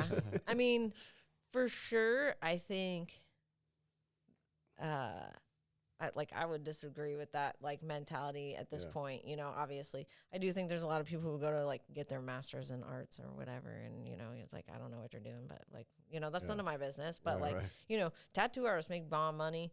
Painters don't make bomb money. For all the people out there who think like, oh, we're paying a shit ton of money for this paint job. The thing about painters is most of the time they're putting in a lot more work than they're getting paid for. Yeah. Pete does it. I do it. Like you go above and beyond. You start something, you want to see it like to its fullness. And, you know, I've done jobs for $5,000 that I really shouldn't have, you know, I shouldn't have, but Yeah, I started it and I was like, I can't half-ass this. Yeah, so Zach, he says the same thing. I mean, he's done jobs for, even just like tins, like trading tins, you know, it's not even worth the material that everything costs to fucking paint. Yeah. It's insane. Like to try and get people to pay. I don't know if it's because I'm a chick. I don't have a shit ton of followers. I don't really care. That's not. I'm not an Instagram influencer. I have no desire to be. I can use being a woman to my advantage. I've never really liked that. I mean, I'm sure to some degree, like, whatever. Have I gotten free drinks from people? Yeah, but like, I've never been like, you know, oh, hey, I'm going to flaunt myself like on the internet so that I like get more followers. So I potentially get more customers. Like if all these people, you know, for the last 40 years have been busting their ass without Instagram to get where they're at painting, then I can do the same thing, you know, and that's kind of where my mentality, it's probably an outdated mentality. I've always had a little old school mentality. I like it. I think it's more about like the, you do that drink there? I'm fucking dying over here. It is a bit warm in here. I was about to say, why is it so fucking hot in here, Josh? Is there AC? I don't know. I'm gonna find out. Fuck it. I think it's. Can I hit your vape? Yeah, cool. Is that weird? It's lychee. Yeah, I'm that guy. Hello. I used to be this person. Yeah. I'm trying to quit vaping, but now's not a time for a cigarette. And then I kind of feel like it's all about the quality that you put out versus the quantity. For sure. You know what I'm saying? Like the helmets and the details that I've seen that you do, crazy. Like Like- Bradford's is hard. That was one of my proudest ones, actually, because yeah. that one, I had never done a style like that, and I'd seen people kind of do something similar. And I was like, I really want to challenge myself on this, and I really want to do something different than what I'm used to. Right. And I was like, I'm so proud of that one. Yeah, I'm like, cause I see him all the time. Like him, Squirrel. Like we're working on my bike right now, and he always comes through and he drops the helmet there, and I look at it, and I'm like, fuck, that shit looks hard. Dude, and shout out to Josh for taking those pictures. Yeah. Yeah, Josh is talented. Dude, Yeah. that man. He said that he's hanging it up for a while, but I'll tell you what, every single drop that we would do, we would always hit him up. Dude. Yeah. All the time. He has just another guy that has some serious talent, is a lot like you, like not there for the hype, you know what I mean? He'll just get in there and start doing it. Yeah. Yeah. He's I like- mean, look, your work that you do, I mean, it shows Yeah. the type of person that you are, though, too, because it's so fucking detailed and clean. Mm-hmm. And I honestly, I had no idea who you were until I saw your helmet. So then the boys at the shop were telling me, and I'm like, wow. So I'm come to find out you're a woman, and then you also ride motorcycles, and I'm like, dude, I gravitate towards that because it's such a guy industry, you know what I mean? But you know what? Nowadays, it's really not. There's a lot more women out there that ride, Which is and are crazy to me. Like, and in the industry I'm super completely. stoked on it. for sure. But I mean, I was always the one chick in a group of a ton of dudes, It Right, was right. like, I didn't have chick friend. Stacy Wilt was like my first chick friend writer. Mhm. Oh wow. And like, got connected with her. She came to Oceanside one time, and this mutual friend was like, "Oh, have you met my friend Stacy? She rides too." And I was like, "Another chick that rides?" Like, I've been riding I've been out here for 11 years. I got my first bike when I was still in Tennessee. Kept that for my mom and dad. But yeah, I was like, I couldn't believe it. I was always, graduated from the sporty to the low rider, and I would have friends that are like, "Oh, I just saw you, riding through. Oh, how'd you know it was me?" Because like my dyno was black for a while, Mm-hmm. and everyone's got a black dyno. Yeah. I'm like, oh, because you're like a chick, Me. the only chick that's like mobbing through here, Yeah, And I had seen on Instagram some other chick riders, and I had kind of reached out, and they were like a bit catty. And Mhm. I mean, chicks are just kind of that way. Like, I really try not to be, North County's full of like chick riders now. Yo, dude, it's crazy. They're like everywhere. Yeah. Well, there's a lot more women. I mean, women have always rode, but I mean, now it's just like with social media too, you just see it, Yeah. Well, and I think too, I know for me, I think a big intimidation is like reaching the ground for chicks. If you're a tall chick, that's cool. I'm 5'4", and I had my lowrider was a great height. Right. Because it was low. A lot of chicks tend to go to sporties, which I do think is a really good start because you get used to it is top heavy and you get used to that balancing. Then you move to a Dyna and it's a lower center of gravity and it's easier actually. Mm-hmm. And but reaching, is insane. And everyone I knew, I was scared to ride a Dyna because everyone I knew that had a Dyna had them jacked up with 14-inch shocks, so I couldn't reach. I was like, Yeah. well, I can't ride a Dyna. I just thought every Dyna was like that, Right. And so I was like totally nervous because you're scared you're gonna like not be able to reach. And then when I figured out, I like rode a stock one. I was like, oh, I can reach. Yeah, I could do this. Yeah. This is not that And then you see bad. chicks on baggers. Shout out to those chicks, Yeah, yeah. because like I know with me, especially with my leg injury, like I can't hardly back a bike up at all. Like that muscle is missing in my left Oh shit. leg, or it's like deteriorated, or not even deteriorated. It's damaged, right? It's not all Right. there. There's like a chunk of it missing. Right. And then like with the way the screws poke out, they'll like catch on my Achilles, and then it freezes, and I can't, So it's just like it's a whole thing. You're Like like thank God to Yeah. my husband Yeah. who like he'll Oh he'll yeah, see. he rides. He rides And he'll too, push right? me, and I'm like, it's embarrassing, but at the same time, I'm like, whatever, dude. Like, not everyone damn near got their leg lopped off, Yeah, so Yeah. it is what it is. Not everybody has your story, so Yeah, I mean, it's fine, but Yeah, he rides too, right? Yeah. What does he have? You have that? He's got a Dyna. It's a 2017 Street Bob, but he's made it like basically not a Street Bob. Yeah. He blew the motor up on that one. Oh, So did he? We're looking for a 103, stock 103, if anyone's got one out there. I'm sure Foley can find one for you. Yeah, he put the search out. Yeah. So Sick ass paint job. yeah. Newly married. I knew that was his bike because of the paint. I was like, oh shit. Yeah. So we had a little bit of an accident with a friend of ours, and his bike got messed up, and so it was like I've been wanting to paint it because it was just straight black, and I've been wanting to paint it, and he's like not a flashy dude at all. He was like, okay, fine, you can do whatever you want, and I was like, well, I'm gonna put flake on it. Like, if I'm gonna do what I want, I'm gonna put flake in it. Yeah. And he was like kind of meh about it, and then he was like, whatever, I'll learn to live with it. Yeah. And that one, I was like super stoked on doing because It came out good. Thanks. I think so. I like it. It's classy. I like doing classy because it's like laid back. Yeah. It's not all over the edge or anything like that. Yeah. But yeah. I like doing those. Those are my favorite jobs because it's cool to do super flashy stuff and everything, but like ultimately, like his bike, it's very classy. Like bike paint goes through trends. If you look through the 90s and all that, like stuff's changed. There are trends to it, but I feel like that style to a degree like is just very classic. It's kind of like a classic car. To some degree, some of that stuff it's just simple enough but nice enough that it's like when the trend changes, which it already has, it's gotten out of like the panel stuff as much as, and it's gone a lot more to like crazier stuff, Zach does a lot of that crazier stuff, and that's not super my jam, which is rad because there's someone out there for everyone, and that's what makes the world go round. And honestly, the paint community is super supportive and rad with that, and I think that's part of it. It's like, hey, your style's different than my style, so it's like I'm gonna send someone over to this person if like they want something that isn't like if I'm like, hey, I can do it, but am I gonna be stoked on this? Like my shit is I like the flames. I love flames. I love them. Like I think the dopest one that I've seen that I like to this day is Shane's bike.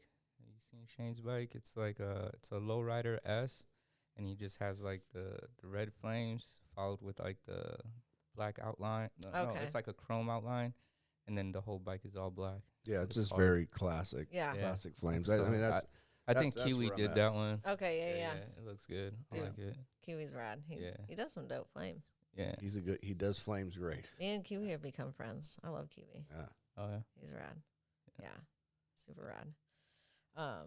Yeah. Even the Road King he did here. The Road Glide? I think it was a Road King that he had painted, and then Josh Carr ended up buying it and everything like that. It was bad. That shit looked so sick. It was like blue flames and shit. So what's going to be new for you next? I know that you were recently just married. Yeah. Dang. So what's next? What's next on the agenda for you?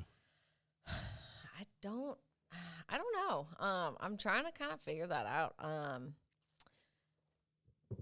I had to like take, I don't want to say like a break from painting, but I had to like mellow it out for the whole wedding and stuff like that.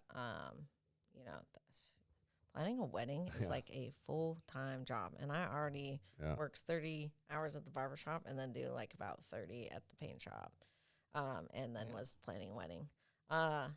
So that was hectic. So yeah, I pulled that off. It was freaking so sick.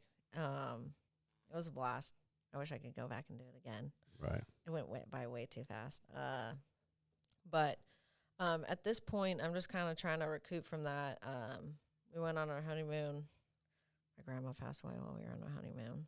Had to deal with that the following weekend. Had like 2 weeks of normalcy, and then I got kind of sick and had to deal with that. So now I'm just coming out of like that whole thing. It's been like a 2-month ordeal of like between the wedding and coming back from it. But at this point, I'm trying to get my little spot a little more dialed in, so I can be a little more efficient with stuff. And I've been trying to really practice a lot more with pinstriping and then like hand painting stuff. I never Oh shit. I didn't think that I would like super be into the hand painting thing. And I've Yeah. watched Pete do it, you know, over the years. Yeah. And I'm like, oh, there's no way I can do that. And I did it. The first one I did was snowballs. He wanted the little snowman on the back of Right. his helmet. And Mm. I was like so nervous about it, you know, and I don't know why. I get so nervous doing new stuff. Like, Yeah. it's crazy. And everyone's like, dude, you're nuts. You can do this. And I'm Yeah. like, okay. And I pull it off, and then I get really excited. So I pulled it off, and I just got handed a helmet, and it was like, he wants this on the side. And I never even met the guy whose helmet it is. It was one of my buddies. And I'm like, okay, like, he just has this confidence in me. He don't even know me. He ain't Right. even looked at my stuff. Like, he don't have social media. You know, Right. Yeah. Just word of and mouth, old school. yeah, and I Right. love that, right? Right. You get better customers that way too. I'll Mhm. be honest. Like, Instagram people are. I feel like the bike industry has become so like Amazon oriented, right? Like, they want everything done now. They don't want to wait for it. They don't want to pay for it. What's the cheapest, quickest way I can get this done? Period. Mm. As we're like kind of more old school word of mouth. Like, I feel like people just have a little more patience. Some of my best customers have been just word of mouth. Right. But yeah, so I've been just really trying to like focus on the hand painting stuff now. And just Paint Huffer decided to sponsor me, which was kind of like a big deal. Yeah. Super exciting. And they like announced it or hit me up about it like right before the wedding. I was like, oh my God, dude, like, I don't have any projects lined up because I got this wedding and I just feel so overwhelmed. I need to really figure out like what I'm doing, like with the barbering and the painting. I really want to, every time I think I can do full time with painting, I try and like set myself up for it because I like booking stuff out. So like, I know I'm getting that money Sure. because otherwise it's super chaotic. And then, you know, you get dumped 3 bikes at once and they all want them done in the next 2 months, you know? Yeah. So I really try and do like the booking thing. But, you know, I was like, I don't have any like projects really lined up right now that I could utilize this stuff on. Everything's already kind of like set, right? But like, we'll figure it out. He's like, don't worry about it. Like, you'll be fine. Like, don't trip on it. Because the wedding just kind of really threw like a wrench in that whole Everything, like for sure. process, you know, because if you don't have, especially with Instagram, which I hate the Instagram. I hate making content. I hate recording stuff.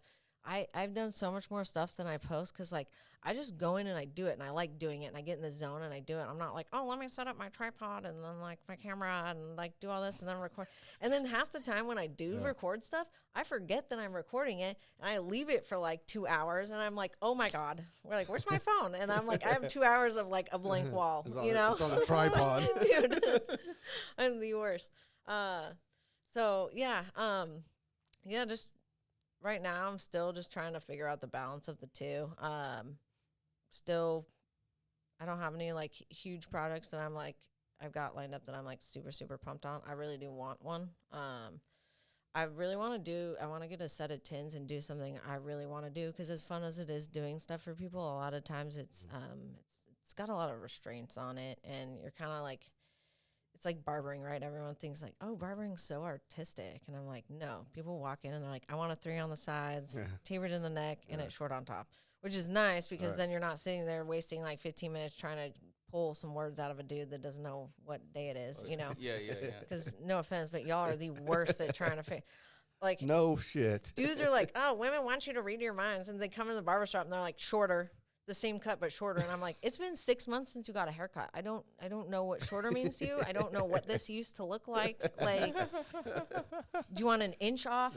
You know, like, can Those I show you fucking some egos, size? huh? They get you every time. Dude, I don't know. I got a pretty basic ass haircut. I don't know. What about you, Dustin? Oh, funny. Yeah, it's called Bic Razor. dude, Motherfucker. you should get one of them electric razors. I tried. It didn't work. You didn't like it? Shitty. No, you gotta I get just like like the the old school. you gotta do like the professional one. You gotta do it every couple of days. I mean, My dad was the same way. My dad is 70 years old. He was the same way. I was like, no, I'm getting you this thing. It's not like the Norelco that you buy at the store. right. It's different. It's his favorite gift I've ever gotten him. Really? Oh, I he don't know. loves I've them. tried it. I have a friend that's a barber too, and he does the same shit. And I'm like, it's not the same. No. Just a regular Bic razor. It's where it's at. To each their own. Yeah. You know what I mean? You want that shit smooth. The electric razor gets it shorter Yeah. though. Shorter. I don't know. We'll have to see. I don't know. I'm just a creature of habit. I'm like, I mean, that's fine too. trying something new. I'm just like, ugh. You do you. I'm not making no Thank money you. off of it. I ain't trying to sell you on nothing. Appreciate I it. just know my dad was super stoked on Nicole's it. all sponsored by Yeah. Norelco Shaver. Yeah. Come at me. Instagram handle. Use the discount code. Yeah. Fuck, dude. Oh my god. Well, I mean, honestly, I think this is a good way to stop. I think, honestly, we're going to have you back on. You and Graf would probably talk about, as I heard a few things of going to shows and hardcore shows. And honestly, Yeah. I don't know shit about this, but that's what Graf does. Okay. You know yeah, what I yeah. mean? He does that But shit. I just, the things, I wanted you to come on because I wanted you to tell your story. I mean, you said way more than I expected, so thank you for that. But, your quality of work and just having, a woman like yourself in the industry come on our show and just talk about writing and what you do, like, I appreciate it. So I yeah. really, really appreciate you coming on. Yeah. Thanks for having me. And Sorry I blobbed for so long. no, about it was fucking, Nah, it's this all is good. called podcast Okay. gold. Yeah, it. So I'm not bad at it. No. Nah. For my first No, one. you did fucking great. Nailed Trust me. I'm sure, like I told you before the show, there's going to be people hitting you up like, well, how come you didn't come on my show? Well, Yeah. you did pretty good over here, so come on over here. Only It if you get happens. paid to blab, right? Yeah. It happens. I'm telling you right Right. now. What Honestly, you got, I'm Roller? like not even it's so funny because it's like situations like this I can like talk like, oh yeah, I guess like when you're talking about relevant stuff or whatever. But in the barbershop, get people in, and when it's that small talk, I suck at talking. Like I'm like, What? yeah, I'm just I don't know. It's because it's the small talk, and it's like, So it's really sunny outside yeah, today. yeah, right. Nah, So you know what's crazy? Like I go to a barbershop, I just talk shit. I mean, Like, just talk shit. Cause like I've known my barber since I was like fucking like 17. well, yeah. You I know? mean, and I have like my customers, like Right. I'm bonded with, I guess you Right, could right. say that, like it's real easy to spit with. But like I work at a walk-in shop, right? So we just get all these random people like I've never seen before in my life, and you're like, oh, what you got going on today? Nothing. Any Right. cool plans for the weekend? No. But then you have those guys also like, so where do you get your tattoos Oh at?" my god. Right? Come on. Hey. How that looks- many yeah. tattoos do you have? Right, yeah, yeah. I could- that- I What's your only- first one? I can only imagine they're sitting at the some egotistical fucking asshole like, yeah, I can get this chick. Anyways, so yeah, I do go to the gym. Also, so how many tattoos do you Yeah, have? I got Yeah. 3. Yeah, I got 3. Yeah, this one right here, this tribal one, yeah. It's fucking badass, isn't it? dude. Got Oh, this back man. in summer 1996. Yeah. Oh god. Yeah. What's your first tattoo? Yeah. That's a class. I'm like, oh, my Yeah. dad name's around my ankle, and people are usually like, Okay. if people ask me what my favorite is, I don't mind that question though. That's a good question. When you have a lot, it's like, oh yeah, what is? So what is your favorite? It's a couple different ones. I really like my my Phoenix Jackalope is one of my favorites. Oh shit. It's just weird. Yeah, I yeah. really It's like it. different. I love my Nashville with the banjo because that's home, and like, Very cool. Nashville's country. Like Yeah. as much as it's country, it's a lot of bluegrass. Like to me, it's not real like country if there ain't no banjo or a fiddle. Like, Really? oh my god, yeah, it's all about the fiddle. Realistically, like the bro, you should go to Nashville. Dude, I fucking love Nashville. I'll be there. Move there right now. I'll be there in about 3 days. No, just Yeah, no, I don't mind that one. But yeah, so those, and then Candace who rides, and she does some painting. She's a tattoo artist in Marietta. She did this like hand of cards with a hand. It says Outlaw Woman on it, and that's also one of my favorites. Sick. But I also kind of do really love the one that I did on myself that says, "Where are the kids your parents warned you about?" But like, I wouldn't love it so much if the scar wasn't right there.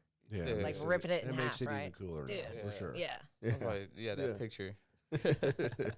Yeah. Well, yeah, it was definitely a pleasure seeing you. Like I've seen your work. I've seen your work all around town. Super stoked about seeing where this episode actually takes you and stuff like Yeah. that. And then, definitely have to have you back with old B Graph. Yeah. That'd be awesome. It'd be Be good down. times. Plug yourself. What? Plug yourself. Plug Let's yourself up. plug it.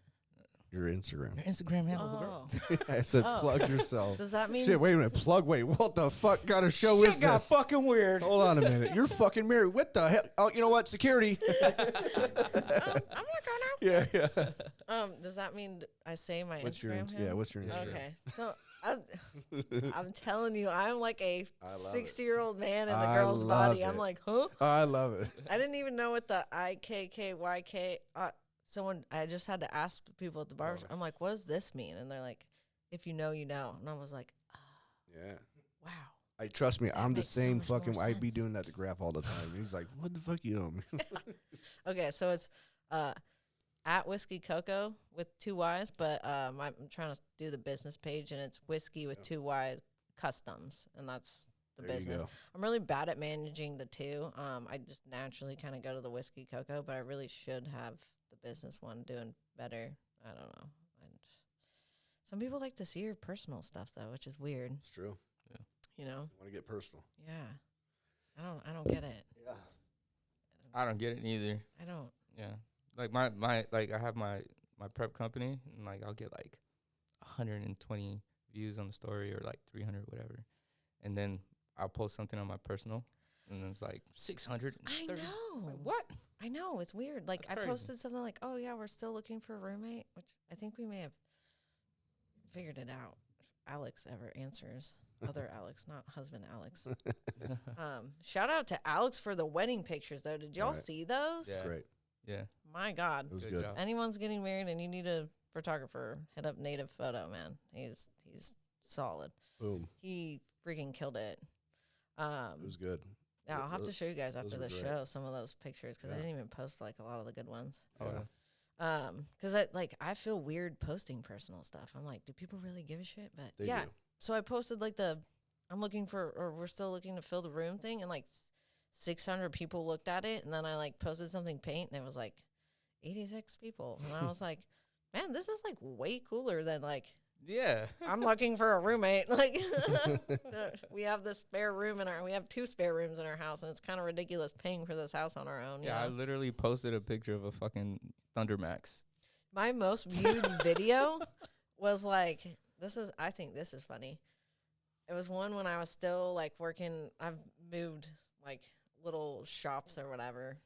I call them shops, but I mean they're kind of like Yeah. they're not like a whole cool shop, you know. It's like a garage kind of situation. Sorry, I know we need to wrap it up. But I've moved a couple times. So like I was working at one point like in this almost airplane hangar thing, but the front was completely open in Oceanside. It was so tall. When it rained, it like I had to pull it all down. I was like painting in like 2 tents put together, kind of like Oh, the shit. canopy things. My most viewed video is me like wet sanding one of the bikes I did. And it's just like, no, I don't even think I put Any music music, to it or yeah. anything. It was just my hand going like this. You got right into the rhythm. Wet Boom. sanding. It's my most, I'm like, what? What Like the people hell? are That's like, crazy. oh, look at this. I'll never understand fucking Straight Instagram. up. Dude, I'll me never either. understand. Me Weirdo. either. It's Oh, the look at her hand. It's the weirdest fucking thing ever. Oh my God. It's I the was like- weirdest thing. You Yeah. put a trending song on and it doesn't do anything. Literally a fucking video with nothing going on and you have fucking 1,000 views, whatever. Yeah. You know what I mean? Like, Yeah, what that's the crazy. fuck? I freaking hate it. Yeah, like we got one, like you're just splitting lanes. Yeah. Blue. Fucking it doesn't Yeah. even matter. Yeah. It's bizarre. Yeah. It's wild. Yeah. I will say too though, like I've posted. It's sad. I did an experiment. I had a couple people who were like, "Oh, make a video like with you in it, right?" And most of the time, I look like just a bag of trash because I'm at the shop. My hair's up, like I'm got primer, sand and stuff on me. I took like a washcloth bath before I got here, so I didn't look like a trash bag at the shop. Right. So I like normally, so I one day I like did my makeup or whatever, and I had to go clear something, and I like put the phone up, and I'm like, someone was like, oh, like look in the camera, use your womanhood to your advantage, right? And I was like, I'm just gonna do this for an experiment, right? 'Cause I'm posting these videos of these sick helmets that I put all this time into, and no one seems to give a shit. So I do it, and it's like got the second most views because I'm like looking at the camera, and then I didn't even do anything weird. I just like smile and then like go clear the part, but I'm like wearing makeup, and like the I don't know, screenshot or whatever, when you click on it, it was like my face, and I was like, this is sad. Yeah. I don't crazy. like it, and that's when I was like, that's not kooky. me. I can't do it. I'm not like gonna be flirty with the like, no, That's not not me. That's not me. I can't do it. It's trash.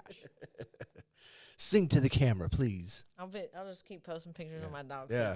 sleeping. A million views. Yeah, A million views. my favorite. I post her more than anything. Yeah, I'm just like, oh, working hard. And she's passed out, sleeping. She's out. She's out right now. Alrighty. Let's end this fucking thing. I know my boy Josh has to go, so Yeah. fucking Sorry, Josh. He's clawing his eyeballs out.